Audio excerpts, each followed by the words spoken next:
The Woman in the Yard tells a story about this woman that mysteriously shows up giving mysterious signs and tales and warnings about things, leading the family to question what she's all about.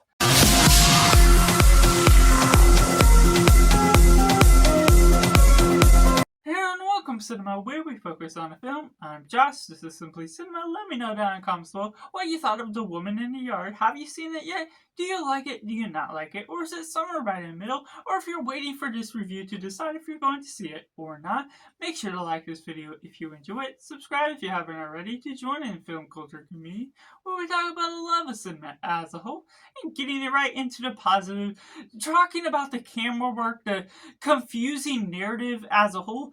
There's something that's really explicit with the nature of what this story does that keeps you entranced to the intrigue of the story, the mystery behind this woman that sort of keeps it tempoed in a way that is quick paced, it's under 90 minutes, and manages to really tell its story in a fascinating manner, having some great performances, especially from Daniel Deadwyler, the mother, and then we got Peyton and Estella, her kids that are really being a part of the story immersively. And then you get this woman in the yard, and there's constantly having these different mysteries that I won't spoil for any reveals that have happened within it. And the engaging aspects of it is just the quick editing, the movement with things, and it almost is filmed within real time to a retrospect of the pacing of the story and not necessarily skipping over parts of the day because it happens within this one period of time and it's isolated within this one environment. Whether you're in the house or it's outside of the house, it still feels about the same but manages to capture a different essence within the setting, not necessarily feeling too boring for the nature of it. And of course that goes along with the duration of the film and the intrigue of the mystery.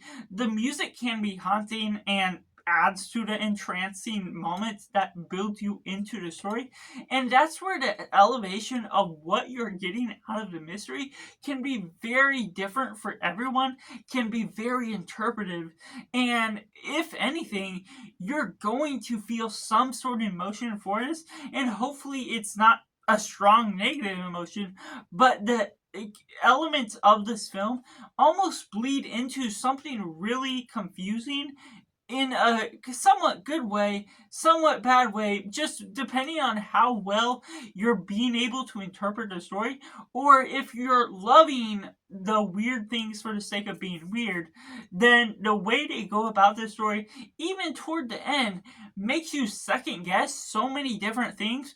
The reveals are very unpredictable, and so that's what keeps this story on point, is just the element of being able to feel so strongly whatever this story is trying to capture, it's going to be a surprise of some sort by the way it handles its story. Which takes me into some of the mixed elements. There's some things about the kids where there's weird behaviors that don't normally match up with feeling realistic, or kids being kids, and you're not necessarily on board with everything that's going on with their characters as a whole. If it builds to the story, it's hard to tell sometimes depending on how the confusing nature establishes its grounds to where we're going forward.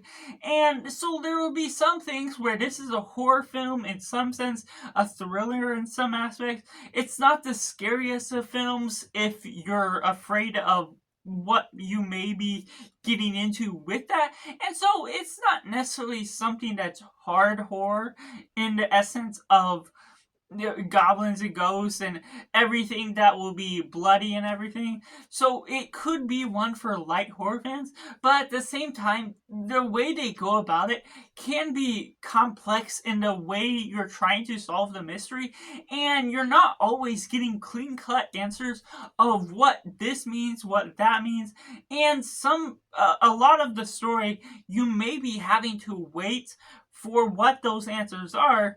And that even depends on if you're going to even understand what the reveal of the story is to begin with.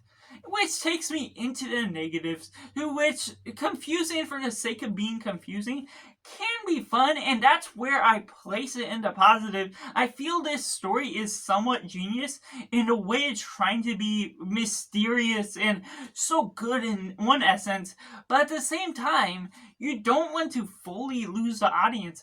And coming out of the film, while I kind of get a grasp on what the reveal was, there's still so much that it feels like you have to really rewatch it, which isn't necessarily a bad thing, but it's also really losing what could be a simple, complex story that maybe it's too complex to the nature that it doesn't actually know what it's doing, or it's being really mysterious with no conclusive answers.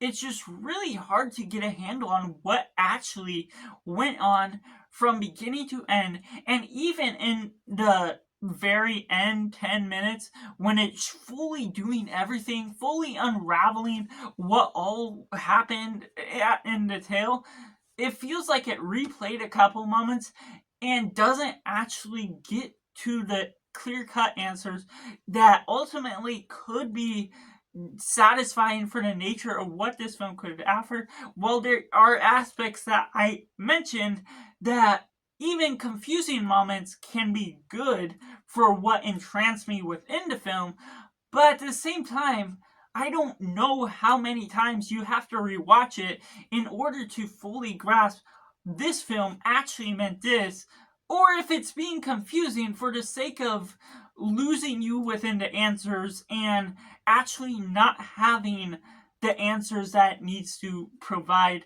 in order to fully grasp what this story has concluded with. So that's just my personal review for The Woman in the Yard, which I have to rate as simply 6 out of 10. Let me know down in the comments below what you thought of The Woman in the Yard. Keeping it spoiler free, do you like it? Do you not like it? Or is somewhere right in the middle? Is it just as confusing for you? Or did you somehow manage to figure out what this mystery is all about? Make sure to like this video if you enjoy it. Subscribe if you haven't already to join in the film culture community where we talk about the love of cinema as a whole. So that's just all, and make sure to do yourself a favor and go watch a movie.